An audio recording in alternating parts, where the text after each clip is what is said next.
जय माता दी दोस्तों। वर्ल्ड बेस्ट मैजिक में आपका हार्दिक स्वागत है। कैसे हैं आप सब, ये बताने के लिए कमेंट बॉक्स में जय माता दी जरूर लिखें। दोस्तों, संतान सप्तमी का व्रत भाद्रपद मास के शुक्ल पक्ष की सप्तमी तिथि को मनाई जाती है। इसे मुक्ताभरण सप्तमी या ललिता सप्तमी भी कहा जाता है। यह व्रत विशेष रूप से संतान प्राप्ति, संतान रक्षा और संतान की उन्नति के लिए किया जाता है। संतान सप्तमी व्रत में भगवान शिव एवं माता पार्वती जी की पूजा की जाती है और भगवान शिव और माता पार्वती से अपने संतान की लंबी आयु, सुख शांति एवं समृद्धि की कामना की जाती है। यह व्रत महिला एवं पुरुष अर्थात माता पिता दोनों मिलकर संतान के सुख के लिए रखते हैं। चलिए अब बात करते हैं संतान सप्तमी की व्रत कथा के बारे में, जो इस प्रकार है। इस व्रत का उल्लेख श्री कृष्ण जी ने युधिष्ठिर के सामने किया था। उन्होंने बताया, यह व्रत करने का महत्व लोमश ऋषि ने उनके माता पिता देवकी वासुदेव जी को बताया था।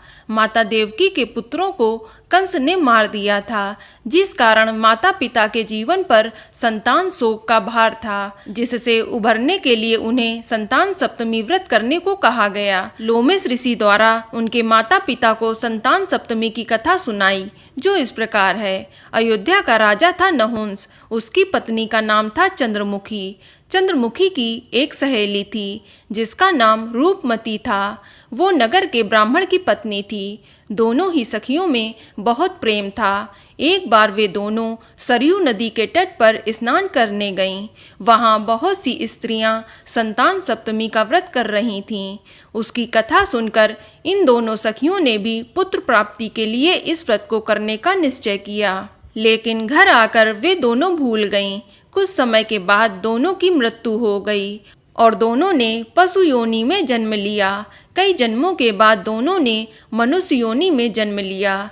इस जन्म में चंद्रवती का नाम ईश्वरी एवं रूपमती का नाम भूषणा था। ईश्वरी राजा की पत्नी एवं भूषणा ब्राह्मण की पत्नी थी। इस जन्म में भी दोनों में बहुत प्रेम था। इस जन्म में भूषणा को पूर्व जन्म की कथा याद थी, इसलिए उसने संतान सप्तमी का व्रत किया, जिसके प्रताप से उसे 8 पुत्र प्राप्त हुए। लेकिन ईश्वरी ने इस व्रत का पालन नहीं किया, इसलिए उसकी कोई भी संतान नहीं थी। इस कारण उसे भूषणा से ईर्ष्या होने लगी थी। उसने कई प्रकार से भूषणा के पुत्रों को मारने की कोशिश की, लेकिन उसके भूषणा के व्रत के प्रभाव से उसके किसी भी पुत्र को क्षति नहीं पहुंची।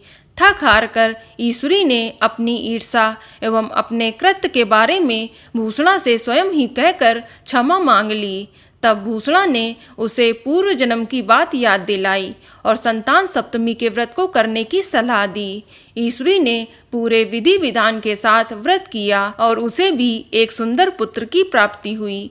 इस प्रकार संतान सप्तमी के व्रत का महत्व जानकर सभी मनुष्य पुत्र प्राप्ति एवं उसकी सुरक्षा के लिए इस व्रत का पालन करते हैं। तो दोस्तों, यह जानकारी आपको अच्छी लगी तो कमेंट में जय माता दी जरूर लिखें और अगर आपका कोई सवाल हो तो उसे कमेंट बॉक्स में अवश्य पूछ लें और इस वीडियो को लाइक करें, शेयर करें और साथ ही साथ चैनल को सब्सक्राइब करें। धन्यवाद।